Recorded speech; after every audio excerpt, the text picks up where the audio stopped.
औज़ुबिल्लाहिमिनश्शैतानिर्रजीम बिस्मिल्लाहिर्रहमानिर्रहीम physics grade 10th federal board. Students, आज के दिन हम लोगों ने यूनिट नंबर 13 जो कि साउंड के ऊपर है उसको आज हम लोग कंप्लीट देखेंगे इस एक वीडियो के अंदर। जैसे कि आपको मालूम है हम लोग पहले भी जितने भी चैप्टर्स हैं चैप्टर 10, 11, 12 ऑलरेडी अपलोड कर चुके हैं और आप उनको एक्सेस कर सकते हैं फ्रॉम अनाहिल अकेडमीज़ यूट्यूब चैनल। इसके अंदर प्ले लिस्ट बनी हुई है आपकी केमिस्ट्री की हो, फिज़िक्स की हो या किसी भी और सब्जेक्ट की। यूनिट 13 के अंदर अगर हम लोग बात करें तो हमारे पास साउंड के बारे में चीज़ें पढ़ाई जाएंगी। सबसे पहले बात ये करेंगे कि साउंड होता क्या है, व्हाट इज़ साउंड। साउंड एक ऐसी वेव है जो कब बनती है, जब कोई चीज़ वाइब्रेट करती है। जब वाइब्रेशन में किसी चीज़ को डाला जाता है तब हमारे पास साउंड क्रिएट हो पाएगी। ये जो वाइब्रेशंस हैं ये किस तरह से बनती हैं? ये वाइब्रेशन असल में हवा को या पानी को या फिर कोई भी सॉलिड ऑब्जेक्ट है, जब वो मूव करता है बैक एंड फोर्थ यानी कि आगे और फिर पीछे यानी कि वाइब्रेट करता है, उसकी वजह से ये वाइब्रेशंस पैदा होती हैं। और इस मूवमेंट की वजह से यानी कि बैक एंड फोर्थ मूवमेंट की वजह से हमारे पास वेव्स बनती हैं जिनको हम लोग लॉन्गिट्यूडनल वेव्स कहते हैं। लॉन्गिट्यूडनल वेव्स, जहाँ पर पार्टिकल्स क्या आते हैं, सेम डायरेक्शन में मूव करते हैं जहाँ पर वेव मूव कर रही है। यानी अगर पार्टिकल्स भी इसी डायरेक्शन में मूव करेंगे in the direction of the wave तो उसको हम लोग क्या कहेंगे, लॉन्गिट्यूडनल वेव्स। वो एरियाज जहाँ पर पार्टिकल्स करीब होंगे उनको हम लोग कंप्रेशन कहेंगे, एंड वो एरियाज जहाँ पर पार्टिकल्स दूर होंगे उनको हम लोग रेयरफ्रैक्शन कहेंगे। अब बहुत सी चीज़ें होती हैं जो कि साउंड के ऊपर अफेक्ट करती है। उसमें पहली चीज़ है frequency, then amplitude and then speed. Speed of sound ये हमें बताएंगी कि हमारे पास साउंड कैसा है। फ्रीक्वेंसी हमारे पास पिच को अफेक्ट करती है, यानी कि आवाज़ ऊंची होगी या लो होगी। एम्पलीट्यूड की अगर बात करें तो वो लाउडनेस की बात करेगा कि आवाज़ सॉफ्ट होगी या बहुत लाउड ऊंची आवाज़ होगी। तो साउंड को मीडियम चाहिए होता है जिसके अंदर वो ट्रैवल करे। हवा के अंदर साउंड ट्रैवल कर सकता है, पानी के अंदर कर सकता है, किसी भी सॉलिड के अंदर कर सकता है। एम्प्टी स्पेस के अंदर जहाँ पर कोई भी चीज़ ना हो वहाँ पर साउंड ट्रैवल नहीं कर सकता। और साउंड को रिफ्लेक्ट भी किया जाता है, यानी कि टकरा के वापस भी सुनाई दिया जा सकता है। बैंड भी हो सकता है, यानी कि मोड़ा भी जा सकता है। स्प्रेड आउट, फैलाया भी जा सकता है जिस तरह स्पीकर्स में होता है, और दूसरी साउंड्स के साथ इसको मिक्स भी किया जा सकता है। और इन्हीं चीज़ों को हम लोग कहते होते हैं रिफ्लेक्शन, यानी कि वापस आ जाना, देन रिफ्रैक्शन, डायाफ्रैक्शन एंड इंटरफेरेंस। तो ये चारों चीज़ें जो भी हमने देखी हैं इन सब को हम लोग असल में यही चीज़ कहते होते हैं। अगर वो रिफ्लेक्ट होगा तो उसको हम लोग रिफ्लेक्शन कहेंगे, अगर वो बेंट होगा तो रिफ्रैक्शन होगा, अगर स्प्रेड आउट होगा तो डायफ्रैक्शन होगा, दूसरी साउंड्स के साथ मिलेगा तो इंटरफेरेंस होगी। नेक्स्ट अगर हम लोग बात करें तो साउंड बहुत ज़रूरी है। हम लोग जो बातचीत करते हैं, कम्युनिकेशन, इसके पीछे भी साउंड है। जो म्यूज़िक सुनते हैं उसके पीछे भी साउंड है। जो सीख रहे हैं लर्निंग, उसके पीछे भी साउंड है। टेक्नोलॉजी में भी साउंड का बहुत ही अहम रोल है। सोर्स ऑफ साउंड की अगर हम लोग बात करें कि साउंड हमारे पास कहाँ से पैदा हो सकता है, तो हमने ऑलरेडी बात की है वाइब्रेशंस की वजह से हमारे पास साउंड प्रोड्यूस होता है। क्लैपिंग हैंड, यानी अगर हाथों पे क्लैप करते हो, आवाज़ें बर्ड्स की हो सकती है, म्यूज़िकल इंस्ट्रूमेंट्स की हो सकती है, थंडर की आवाज़ हो सकती है, सेल फोन्स जो बजते हैं उनकी आवाज़ें, मोबाइल बेल्स, स्कूल बेल्स हो सकती हैं, कार के हॉर्न्स, फुट स्टेप्स, हमारे चलने की आवाज़ें, ये सब सोर्सेज ऑफ साउंड्स में शामिल है। अब साउंड बनती किस तरह से है, ऑलरेडी हम लोग देख चुके हैं कि साउंड कब प्रोड्यूस होती है, जब हमारे पास ऑब्जेक्ट वाइब्रेट करता है। ये वाइब्रेशन क्या करती है, ये एनर्जी देती है साथ वाले पार्टिकल्स को। मीडियम के अंदर पार्टिकल्स होते हैं ना, हर चीज़ पार्टिकल्स से मिलकर बनी, जैसे हवा है, एयर है, वो चीज़ किसी ना किसी जगह पे पड़ी होगी, हवा में पड़ी होगी या पानी में होगी, तो वो चीज़ भी साथ में वाइब्रेट करेगी, यानी कि पानी और हवा भी वाइब्रेट करेगी। इसकी वजह से क्या होता है, ये मूवमेंट जो है उसकी वजह से वेव्स पैदा होंगी, प्रेशर वेव्स, और ये वेव्स हमारे कानों तक पहुँचती हैं और हम लोग आराम सुकून से आवाज़ सुन सकते हैं। अब कुछ एक्सपेरिमेंट्स देखते हैं, simple experiments to see vibrations की वाइब्रेशंस होती किस तरह से हैं। पहला है ट्यूनिंग फॉक एक्सपेरिमेंट। कहता है एक गिलास को पानी से भर दो, hit a tuning fork on the rubber pad to make it vibrate. Rubber pad के ऊपर ट्यूनिंग फॉक को मारो, ठीक है, जो आपके पास ट्यूनिंग फॉक होता है ना, जिसे हम लोग बोटियाँ नोच नोच के खाते हैं, उसको मारो, ठीक है। उसकी वजह से क्या होगा, आवाज़ पैदा होगी। Touch one prong of the tuning fork to the water. एक जो हमारे पास है उसको पानी के अंदर रखो। हमें ऑब्वियसली बात है, सिंपल अगर मैं आप लोगों को बताऊं, अब आसान तरीके में अगर करें तो पानी लो, उसके अंदर आप क्या करो कि आराम सुकून से गिलास के अंदर पानी डाल दिया, अब साइड पे कांटा जो है, जो फॉग जिसको कहते हैं, वो मारा और आपको साफ दिखेगा कि इसके अंदर रिपल्स क्रिएट हुए, यानी कि वो पानी हिलेगा। वो हिलना क्या है, वो हमारे पास साउंड है और हमें उसकी वजह से फिर आवाज़ सुनाई देगी। जब आप उसको मारते हो ना, वो अंदर लहरें पैदा होती हैं और वो हमें आवाज़ सुनाई देती है। तो वाइब्रेशन हुई है ऑब्जेक्ट की और पार्टिकल्स जो मीडियम के, उसने क्या किया, आवाज़ पैदा किया। आगे अगर हम लोग बात करें तो है electric bell in a vacuum jar. एक बेल ले लो और उसको क्या करो, एक गिलास जार के अंदर डालो और हवा सारी बाहर निकाल दो। जब हवा बाहर निकाल दोगे तो हमारे पास क्या होगा, आवाज़ कम होती जाएगी और जब हवा सारी बाहर निकल जाएगी तो फिर हमें कोई आवाज़ सुनाई नहीं देगी, क्योंकि साउंड को ट्रैवल करने के लिए हवा का होना बहुत ज़रूरी है। ये हम लोग ऑलरेडी देख चुके हैं, मैंने लैब करने की ज़रूरत नहीं है। हियरिंग रेंज इन एनिमल्स। इंसान जो है वो 20,000 हर्ट्ज तक की आवाज़ सुन सकता है। बच्चे थोड़ी सी ज़्यादा अडल्ट की निस्बत सुन सकते हैं। कैट्स 25,000, डॉग्स 35,000, माइस यानी कि चूही या चूहा 1,00,000 हर्ट्ज, बैट्स जो होती हैं हमारे चमगादड़ें, वो 1,20,000 हर्ट्ज तक की आवाज़ सुन सकती हैं। इसलिए चूहे एकदम भाग जाते हैं अगर आप उनको फुट स्टेप्स भी सुनाई दें। Medium for propagation of sound. Sound waves को हमने बात की कि मीडियम चाहिए कुछ ना कुछ ट्रैवल करने के लिए। अगर मीडियम नहीं होगा, यानी कि किसी चीज़ का ट्रैवल नहीं कर पाएंगे, तो साउंड अच्छे से मूव नहीं कर सकता एक जगह से दूसरी जगह पे। अगर क्लासरूम हो और उसमें कोई हवा ना हो तो क्या होगा, स्टूडेंट्स बच्चों को कभी भी नहीं सुन सकेंगे और स्टूडेंट इवन टीचर को नहीं सुन पाएंगे, किसी को भी नहीं सुन पाएंगे। इसलिए वैक्यूम जार वाला एक्सपेरिमेंट किया था कि हवा अगर सारी बाहर निकाल देंगे और बेल बजती रही हमें आवाज़ नहीं आएगी, कभी भी आवाज़ आना बंद हो जाएगी जब हम लोग हवा निकाल देंगे। ये ग्लॉसरी है, you can check it of.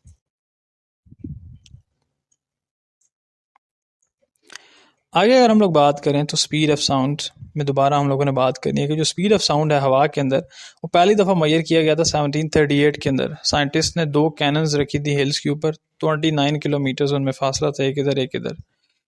Time उन्होंने देखा था कि दोनों के अंदर फ्लैश कब होगा और बूम कब होगा, यानी कि किस टाइम हमारे पास जाके उनको सुनाई देगी चीज़। यानी कि एक दफ़ा तो पटाखा फट गया, ठीक है, कैनन फट गई और उसकी आवाज़ कब आई।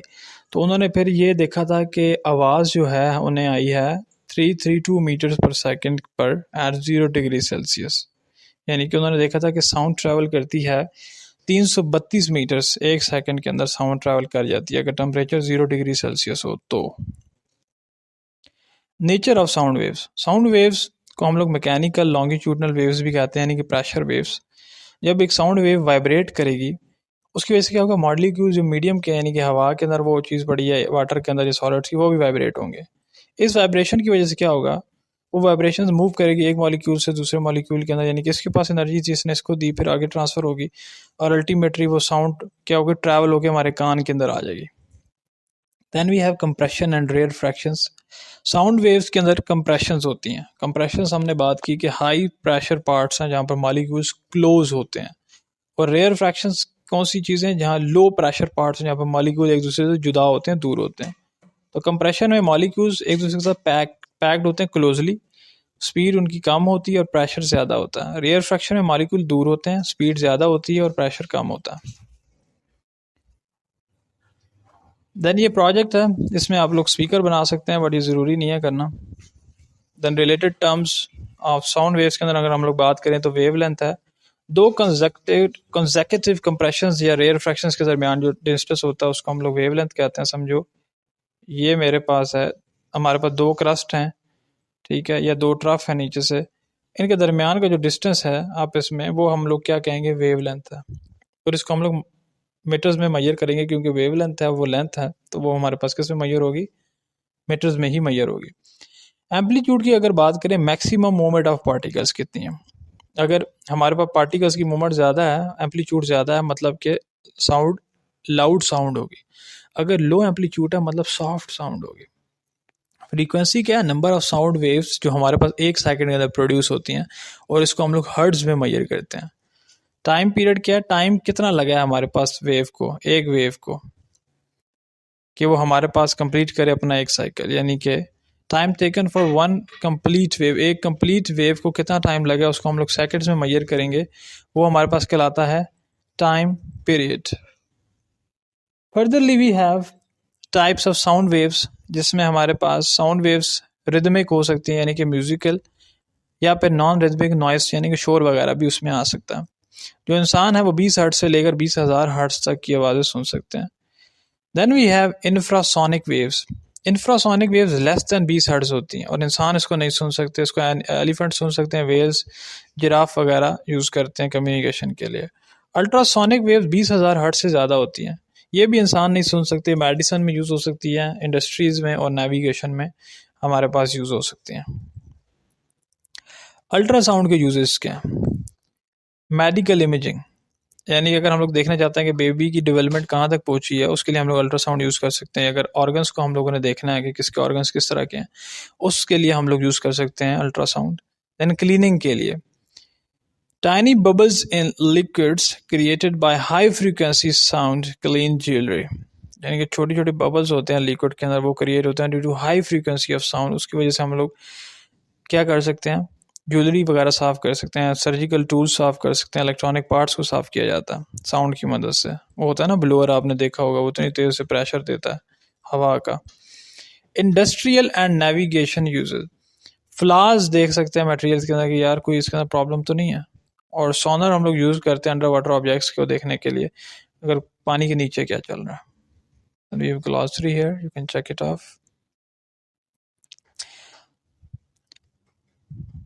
अच्छा जी, अगर हम लोग बात करें एप्लीकेशन ऑफ अल्ट्रासाउंड में, तो अल्ट्रासोनिक क्लिनिक अभी हमने देखी है, यानी कि ये क्या करती है, हाई फ्रीक्वेंसी साउंड वेव्स को यूज़ करती है चीज़ों को साफ़ करने के लिए। टाइनी बबल्स बनती हैं और वो लिक्विड को क्लैप्स करती हैं, जिसकी वजह से छोटे छोटे शॉक प्रोड्यूस होते हैं और जो है ना गंद वगैरह निकल जाता है हमारे पास। और ऑलरेडी हमने देखा कि बहुत सेफ़ है, डैमेज नहीं करता चीज़ों को, बहुत अच्छे से चीज़ों को साफ़ कर देता है। ऐसी जगहों पर भी जहाँ पर कोई और चीज़ नहीं पहुँच सकती, जहाँ पर डिटर्जेंट वगैरह या पानी नहीं पहुँच सकता। ज्वेलरी साफ़ करने के लिए, सर्जिकल टूल्स, इलेक्ट्रॉनिक पार्ट्स को साफ़ करने के लिए यूज़ होता है। सेम हमने मेडिकल स्कैनिंग के लिए देखा कि वो हमारे पास एक डिवाइस होती है, उसको हम लोग कहते होते हैं ट्रांसड्यूसर। वो बहुत हाई फ्रीक्वेंसी वेव्स भेजता है, साउंड वेव्स होती हैं असल में बॉडी में। साउंड वेव्स बॉडी में जाती हैं हमारी हाई फ्रीक्वेंसी की, ये वेव्स बाउंस ऑफ करती हैं उन ऑर्गन से या टिश्यूज से टकरा कर, वो इकोज बनाती हैं और वो इमेजेस के तौर पे शो होता है हमारे पास अल्ट्रासाउंड में, कि वो फिर हमें बताता है कि हमारा ऑर्गन कैसा है अभी हमारे पास। सेफ है और रियल टाइम की इमेज भेजता है उसी टाइम पे, लाइक क्या हो रहा है बेबीज़ को देखने के लिए, वॉर्म के अंदर हार्ट कैसा फंक्शन कर रहा है, ब्लड फ्लो कैसा है हमारे वेसल्स का, वेंस का, उस सब के लिए हम लोग ये चीज़ यूज़ करते होते हैं।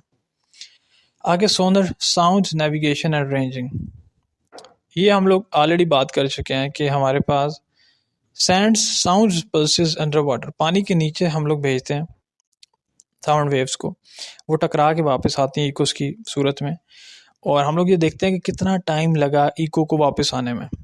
और इसकी मदद से हम लोग डिस्टेंस फाइंड कर सकते हैं कि ओशन की डेप्थ कितनी है, नीचे कुछ चीज़ तो नहीं है जिसको, अगर किसी जगह पे देखो डिस्टेंस कम था और वो जल्दी से टकरा के वापस आई, इस साइड पे जो ज़्यादा है, इसका मतलब यहाँ पर कोई ना कोई चीज़ है। We can check that off to.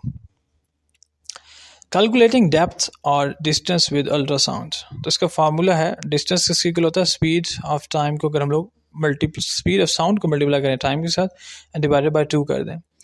Sound को अगर लगते हैं 14.7 सेकेंड्स वापस आने में पानी के अंदर, तो स्पीड 1500 है, तो 1500 को मल्टीप्लाई करोगे साउंड को कितना टाइम लगता है, देन उसको डिवाइडेड बाय 2 करना।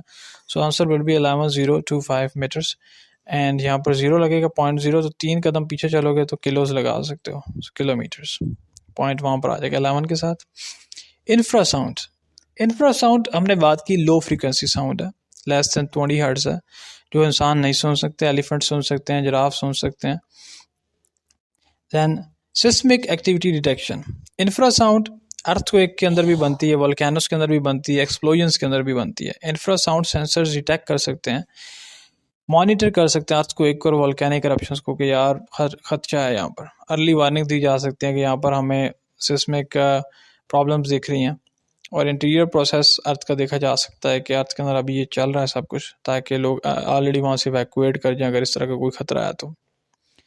इंफ्रासाउंड ट्रैवल कर सकती है काफ़ी ज़्यादा डिस्टेंस तक एनर्जी को लूज़ किए बगैर, और कह रहा जो एरप्शन हुई थी हमारे पास खराकटुआ पे 1883 में, उसकी वजह से इंफ्रासाउंड वेव्स प्रोड्यूस हुई थी जो रिकॉर्ड की गई थी पूरे वर्ल्ड में, तो देख लो फिर। साउंड वेव्स की कैरेक्टरिस्टिक्स की बात करें तो पिच, लाउडनेस और क्वालिटी या टिम्बर उसको कहते हैं, ये आते हैं। पिच हमें बताती है कि कितनी हाई या लो है साउंड। लाउडनेस हमें बताती है कि सॉफ्ट है या लाउड है साउंड। क्वालिटी हमें बताती है कि साउंड किस तरह की फील देती है या उसकी टोन कैसी है, म्यूजिकल है या किस तरह की वो हमें आवाज़ दे रही है। Then we have got the glossary here. Okay. सो अगर हम लोग पिच ऑफ साउंड की बात करें तो पिच क्या है कि कितनी हाई या कितनी लो है साउंड। डिफरेंस क्या है हमारे पास ग्रेव और श्रिल के दरमियान। ग्रेव होता है लो, श्रिल होता है हाई साउंड। पिच किसके रिलेटेड है? फ्रीक्वेंसी के। अगर पिच कम है, लो पिच है, तो इससे मुराद फ्रीक्वेंसी भी कम होगी और वाइब्रेशंस पर सेकंड हमारे पास कम बनेंगे। हाई पिच से मुराद फ्रीक्वेंसी ज़्यादा है, यानी कि वाइब्रेशंस पर सेकंड ज़्यादा होंगी। और एक चीज़ किस पे डिपेंड करती है? वेवलेंथ पे, साउंड की स्पीड कितनी है और फ्रीक्वेंसी कितनी है। और फिजिकल यूनिट नहीं होता इसका, यानी कि हमारे कान किस तरह से उस आवाज़ को सुन सकते हैं, ये हमारे पास जो है पिच के रिलेटेड होती है बात असल में। लाउडनेस ऑफ साउंड की अगर हम लोग बात करें तो लाउडनेस क्या है? कितनी सॉफ्ट या लाउड है एक sound.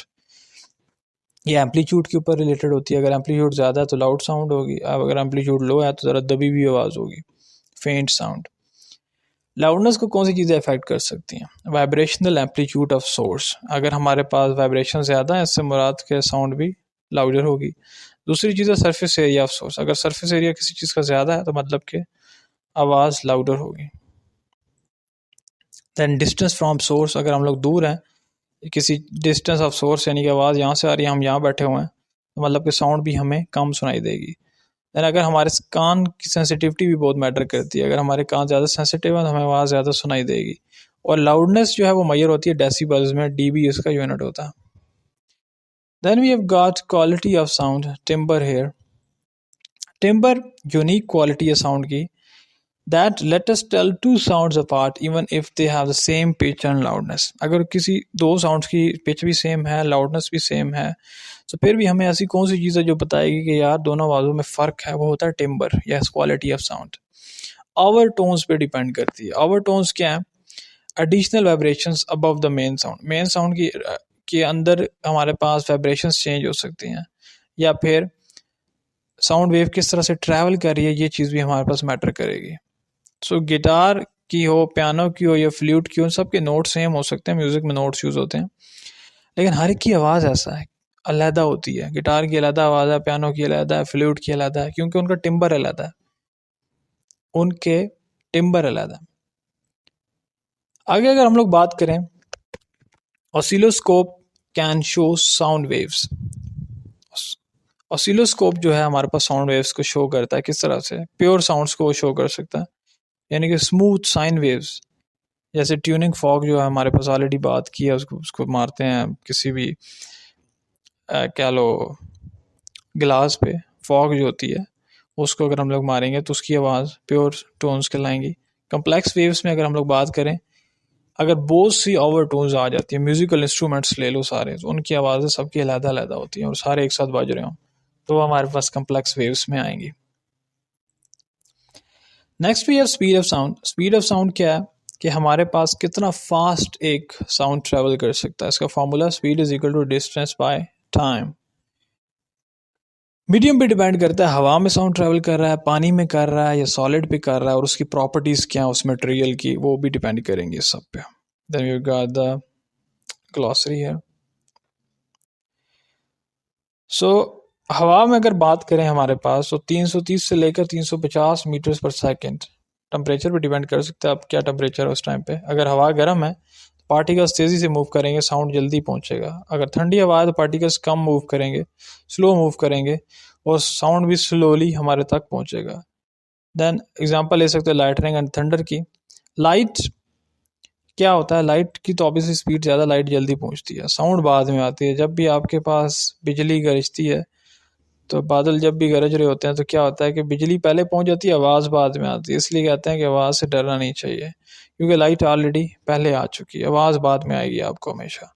So lightning and thunder में ये बात आप लोगों ने याद रखनी है कि लाइट पहले आ जाती है, दैन बाद में हमें उसकी आवाज़ आएगी। तो साउंड टाइम लेती है हमारे पास, और साउंड टाइम लेती है, और इसकी वजह से हम लोग जो है डिस्टेंस भी कैलकुलेट कर सकते हैं साउंड का टाइम को कैलकुलेट करके के स्टॉर्म के बारे में डिस्टेंस हम उसका मालूम कर सकते हैं। तो डिस्टेंस का ऑब्वियसली वही फार्मूला है, स्पीड इनटू टाइम। अब डिफरेंट मीडियम्स के अंदर डिफरेंट सिनेरियो होगा। साउंड्स सॉलिड्स में अगर बात करें तो साउंड तेज़ी से हमारे पास फास्ट ट्रैवल कर सकती है। पार्टिकल्स क्लोज होते हैं, जल्दी से वाइब्रेशंस ट्रांसफ़र होती हैं सॉलिड में। मेटल रॉड हो अगर, तो एक साइड से उसको ना मारो तो क्या होता है, हमें जल्दी से आवाज़ सुनाई देती है। तो मेटल्स में हमारे पास जो स्पीड है साउंड की वो ग्रेटर देन 5000 मीटर पर सेकेंड हो सकती है। लिक्विड्स में ऑब्वियसली थोड़े से पार्टिकल्स दूर होते हैं, तो वो सॉलिड से थोड़ा सा कम हमारे पास क्या लो फास्ट सुनाई देगी। एंड बट गैसेस से तो ऑब्वियसली अच्छी सुनाई देगी, गैसेस में तो बिल्कुल ही पार्टिकल दूर होते हैं। तो पार्टिकल्स क्लोज होते हैं उसमें गैसेस की बनिस्बत, बट सॉलिड्स की बनिस्बत इतने कम नहीं होते, इतने अच्छे नहीं होते, करीब नहीं होते, थोड़े दूर दूर होते हैं लिक्विड्स में। तो इसलिए पानी में जो स्पीड है हमारे पास वो 1500 मीटर्स पर सेकेंड होगी।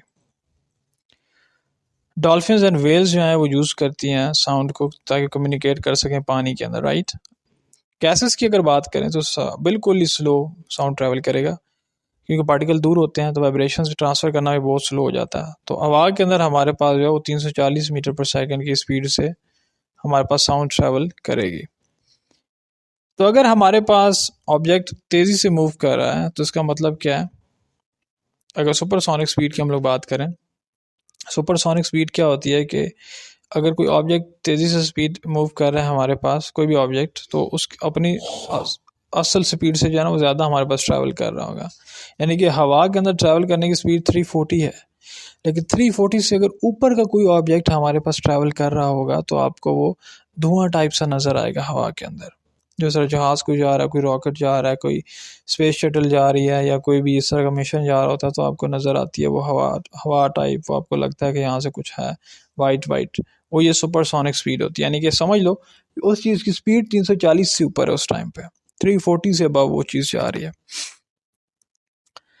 Then we have example calculation.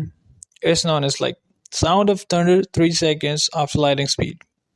यानी कि आवाज़ हमें 3 सेकंड बाद सुनाई दी है एक थंडर की, तो क्या होगा इसका मतलब है कि डिस्टेंस उसने कितना ट्रैवल किया, ऑलमोस्ट 343 को आपने मल्टीप्लाई कर देना है, जो कि हमारे पास स्पीड ऑफ एयर है, ऑलमोस्ट 340 होती है, 343 भी कह सकते हो। सो इसको खाली हमने 3 के साथ मल्टीप्लाई किया तो 1029 मीटर्स, ऑलमोस्ट 1 किलोमीटर के करीब करीब, क्योंकि 100 मीटर पे 1 किलोमीटर हो जाता है। Noise versus musical sound. Noise शोर को कहते हैं जो अनप्लेजेंट साउंड हो, उसकी रिदम अच्छी ना हो, उसकी वाइब्रेशंस इरेगुलर हो, इरेगुलर एनर्जी हो और इंटेंसिटी हो, स्ट्रेस कॉज कर सकती है, कंसंट्रेशन हमारी कम कर सकती है। फैक्ट्रीज की साउंड होगी, कंस्ट्रक्शन साइट्स की, ट्रांसपोर्ट की, पब्लिक प्लेसेस पे जो आवाज़ें होती हैं वो सब नॉइस में आती हैं। म्यूजिकल साउंड में अगर बात करें तो जो हमें अच्छी लगती हैं प्लेजेंट रेगुलर वाइब्रेशंस के साथ। इंसान के जो कान हैं उनको ऐसे डिज़ाइन किया गया ताकि वो पीरियोडिक साउंड वेव्स को अच्छे से सुन सके। ये आप लोगों ने यहाँ पर बात जो है ना बड़े गौर से याद रखनी है कि पीरियोडिक साउंड वेव्स हमारे पास क्या है, जो रेगुलर वाइब्रेशन हो, जो हमारे कानों को अच्छी लगती हैं। तो फ्रीक्वेंसीज जिनकी रेंज 15 हर्ट्ज से लेकर 4000 हर्ट्ज तक है वो हमारे पास म्यूजिकल साउंड्स में आती हैं। नॉइज़ पोल्यूशन की रिडक्शन किस तरह से कर सकते हैं, ईयर प्लग्स लगा सकते हो कानों में, मशीन्स को बंद कर दो जब यूज़ नहीं कर रहे, दरख्त लगाओ, वॉल्यूम लो रखो, और व्हीकल्स को मेंटेन करो और मशीन्स को अच्छे से मेंटेन करके रखो। Then we have the topic of reflection, refraction and diffraction of sound. Reflection क्या है कि साउंड टकरा के वापस आ रही है, जिस तरह से हम लोग लाइट हमारे पर टकरा के वापस आती है और हमें अपनी इमेज नज़र आती है शीशे में। अगर क्लैप कर रहे हो किसी बड़े से रूम में तो इको सुनाई देगी, और यही इको हमारे पास ओशन की डेप्थ में मेजर आ रही थी, सोनर में हमने देखा था। और साथ में हमारे पास कोई भी किसी भी चीज़ से डिस्टेंस मेजर करना, उसमें भी इको काम आती है। हम देखते हैं कि किस तरह से वो साउंड वेव जो हमने भेजी है, साउंड बीम, वो वापस कितनी देर में आई है, उससे हम लोग अंदाज़ा लगा पाएंगे कि हमारे पास इधर की डेप्थ कितनी है। Then we have refraction. Refraction की बात करें तो साउंड बेंड हो जाती है जब वो पास होती है एक मीडियम से दूसरे मीडियम में। समझो एयर से पानी में आवाज़ को भेज रहे हैं तो वो बेंड हो जाएगी, हल्की सी बेंड होती है। Then diffraction. डायफ्रैक्शन क्या है, साउंड स्प्रेड अराउंड ऑब्स्टेकल्स और थ्रू ओपनिंग्स। तो ये मैंने साउंड की आवाज़ भेजी और आगे इस तरह का एक बीम लगा हुआ था, अब इसमें से उसने पास होके जाना है तो क्या होगा, वो स्प्रेड होके जाएगी, इसे टकरा के जाएगी। और अगर हम लोग सुन रहे हो किसी को किसी कोने से कोई बात कर रहा है तो वो हमारे पास डायफ्रैक्शन में आएगा। जो मैं ज़रा आराम से ग्लॉसरी चलाता हूँ, थोड़ी तेज़ चला दी है। Then we have reflection of sound. यहाँ पर रिफ्लेक्शन ऑफ साउंड की अगर हम लोग बात करें तो अभी मैंने दोबारा आप लोगों को बताया कि साउंड जब वापस हमारे पास आती है किसी भी सरफेस को टकरा के, तो हम लोग उसको क्या कहते होते हैं? Reflection of sound. तो हम लोग कहते होते हैं इसको रिफ्लेक्शन, यानी कि अगर हम लोग तालियां बजा रहे हैं किसी बड़े से रूम में तो हमें इको सुनाई देगी, वो सब क्या है? वो हमारे पास रिफ्लेक्शन ऑफ साउंड है। रिफ्लेक्शन हमारे पास मेजर्स करने में, डिस्टेंस को मेजर करने में, जैसे ओशंस में, डेप्थ में या क्लिफ्स में मदद करेगी। Same is for refraction, same is for diffraction. अब इको की बात करते हैं कि इको क्या है। इको रिफ्लेक्टेड साउंड है जो हमें सुनाई देती है, हमारी ओरिजिनल आवाज़ थोड़ी गैप के साथ सुनाई देती है। हमारे जो कान हैं वो इकोस को सुन सकते हैं टाइम गैप के साथ। वो टाइम गैप अबाउट 0.1 सेकेंड्स का होता है। तो distance of object from source का फॉर्मूला है speed into time divided by 2। Speed of sound 346 है, टाइम इतना लगा, डिस्टेंस इतना है। Then we have applications. Echo कहाँ पर यूज़ हो सकती है, हमने ऑलरेडी बात की। अगर मैं साउंड वेव भेजी और वो वापस आएगी तो मैं लेने के सबसे पहले तो मैं ये देख सकता हूँ कि स्पीड ऑफ साउंड का मेजर कितना है, वो मैं ऐसे ढूंढ सकता हूँ। दैन लोकेट सबमरीन्स और सी डेप्थ, यानी कि सी में डेप्थ कितनी है इस टाइम पे, वो मैं देख सकता हूँ। और एनिमल्स की बहुत मदद करती है, जैसे बैट्स वगैरह हो गए, यानी कि चमगादड़ वगैरह, वो बहुत यूज़ करते हैं इको लोकेशन को। Okay, acoustic protection. Acoustic protection क्या है? ये मेथड है ताकि हम लोग चाहते हैं कि एब्जॉर्ब कर लें अनवांटेड साउंड्स को, कोई सॉफ्ट सी या पोर्स सर्विसेज को यूज़ करके। इसका मकसद क्या है? ताकि हम लोग नॉइस पोल्यूशन को कम करें अपने घरों में, ऑफिस में, स्कूल्स में या पब्लिक प्लेसेस पे। हम लोग नहीं चाहते कि जो है ना नॉइस हमें सुनाई दे, उसके लिए हम लोग एकाउस्टिक प्रोटेक्शन यूज़ करेंगे। रिवर्बरेशन क्या है? रिवर्बरेशन की अगर हम लोग बात करें, रिवर्बरेशन तब होती है जब साउंड बाउंस करता है बहुत दफ़ा। When sound bounces multiple times और ओवरलैप करता है तो हम लोग उसको कहते होते हैं रिवर्बरेशन। अगर जो साउंड रिफ्लेक्ट होके बड़ी तेज़ी से आया तो हमारे कान उसको अच्छे से सुन नहीं पाएंगे। उन दोनों चीज़ों को तेज़, मतलब कि अगर आपकी इको उसी टाइम पे आपको सुनाई दिया जिस टाइम आपने बोला है, तो आपको इको सुनाई नहीं देगी असल में। इसका मतलब हो जाएगा कि बहुत सी नॉइजी साउंड्स आपको आई हैं और वो एक ही टाइम में आई हैं, जिस तरह आपने बोला उसी टाइम पे आपको आ गए। अगर आप क्लैप करें बड़े से लार्ज हॉल में, अगर आप बहुत ज़्यादा ऐसा हुआ है कि हमारे पास रिवर्बरेशन है, वहाँ पर या ओवरलैपिंग इकोज की हुई है, इसकी वजह से वाइब्रेशन हुई है, तो आपको इको सुनाई नहीं देगी। ठीक है, तो इको सुनाई देने के लिए रिवर्बरेशन का हटना ज़रूरी होगा। यहाँ पर एकाउस्टिक प्रोटेक्शन। एकाउस्टिक प्रोटेक्शन मेथड है ताकि हम लोग जो आवाज़ें हम लोग नहीं सुनना चाहते उनको रिड्यूस करें, स्पेशल मेथड्स और डिज़ाइंस के ज़रिए। रिफ्लेक्शन ऑफ साउंड स्ट्रॉन्गर होती है, यानी कि तेज़ी से हमें आवाज़ सुनाई देती है, रिफ्लेक्ट होके आती है हार्ड सर्फेसिस पे, स्मूथ सर्फेसिस पे, और कम होती है अगर बहुत ही सॉफ्ट सर्फेस हो, क्योंकि सॉफ्ट सर्फेस साउंड को अंदर अब्जॉर्ब कर लेगी, या रफ सर्फेस भी अपने अंदर अब्जॉर्ब कर लेगी। कारपेट्स हो गई, कर्टेन्स होंगे, ये सब क्या करते हैं? अब्जॉर्ब कर लेते हैं साउंड को और इको को कम करते हैं, नॉइस को कम करते हैं। एकाउस्टिक प्रोटेक्शन की अगर हम लोग बात करें क्यों ज़रूरी है, सबसे पहले हेल्थ एंड वेल बीइंग के लिए। हमारे कानों की हियरिंग को बचाते हैं डैमेज होने से, स्ट्रेस लेवल कम होते हैं, एंग्जाइटी कम होगी, स्लीप प्रॉब्लम्स हमारे कम हो जाएंगे। प्रोडक्टिविटी एंड लर्निंग, इसमें एक बड़ा फ़ायदा ये भी है कि जो हम लोग हैं, जितने भी लर्नर्स हैं, जितने भी प्रोडक्टिव काम कर रहे हैं, उनको फोकस करने में आसानी होगी, मिस्टेक्स करने में कमी होगी, स्टूडेंट्स अच्छे से कंसंट्रेट कर पाएंगे, अच्छा सीख पाएंगे। एनवायरनमेंट और कम्युनिटी में ये मदद होगी कि पोल्यूशन कम होगी हमारे पास, और एनिमल्स जो हैं उनको बचाएगा। जो साउंड के ऊपर एनिमल्स रिलाई करते हैं ना, उनकी भी बचत हो जाएगी और हमारे पास रहने की जगह बड़ी अच्छी हो जाएंगी। लीगल एंड सेफ्टी में बात करें तो नॉइज सेफ्टी रूल्स होते हैं वर्क प्लेसेस में या बिल्डिंग्स में कि यार इतना शोर नहीं करना ताकि कोई डिस्टर्ब ना हो। देन टेक्नोलॉजी एंड इंडस्ट्री, यानी कि न्यू इंडस्ट्रीज़, न्यू मटेरियल्स आएंगे जो, और क्वाइटर मशीन्स आ सकती हैं जो मतलब इतना शोर भी ना करें। अप्लाइंग एकॉस्टिक्स इन building designs, sound absorption, carpets लगाओ, कर्टन्स लगाओ, और एकॉस्टिक पैनल्स होते हैं जो आवाज़ को ना एब्जॉर्ब कर लेते हैं, इकोस कम करते हैं। साउंड रिफ्लेक्शन, ग्लास हो गया और कंक्रीट हो गई, वो रिफ्लेक्ट करते हैं साउंड को अगर ज़रूरत हो हमें। तो साउंड ट्रांसमिशन में थिक वाल्स, मोटी वाल्स बनाओ, डबल विंडोज़ लगाओ, ऐसे दरवाजे लगाओ जो इंसुलेटेड डोर्स हों ताकि हमारे पास साउंड ट्रैवल ना करे दो रूम्स के दरमियान में। Sound diffusion, special design scatter sound evenly preventing loud spot और इकोज। साउंड डिफ्यूजन में भी हमारे पास इसी तरह से होता है, ऐसे डिज़ाइन बनाए जाते हैं जो कि आवाज़ को अंदर नहीं आने देते, लाउड स्पॉट्स ना हो, इकोस क्रिएट ना हो, वो उससे बचत रहे हमारी। ड्रमर्स की बात करें तो ट्रेडिशनल ड्रम्स होते थे, वो बनाए जाते थे एनिमल की स्किन से, जैसे बकरी की या कोई भी गाय भैंस की जो होती थी ना, उसके चमड़े से बनाए जाते थे। और जो मॉडर्न ड्रम्स हैं उनमें प्लास्टिक यूज़ की जाती है या सिंथेटिक मटेरियल्स यूज़ किए जाते हैं। तो ये था हमारे पास chapter all about unit 13 here, जो हम लोगों ने डिस्कस किया है नो मीन टाइम, एंड सारा हम लोगों ने यूनिट नंबर 13 उसको कम्प्लीटली डिस्कस कर लिया। सो वीडियो को लाइक करें एंड कमेंट करें, एंड मिलते हैं नेक्स्ट वीडियो के अंदर विद नेक्स्ट चैप्टर। तब तक के लिए अपना बहुत बहुत ख्याल रखें। अल्लाह हाफिज़।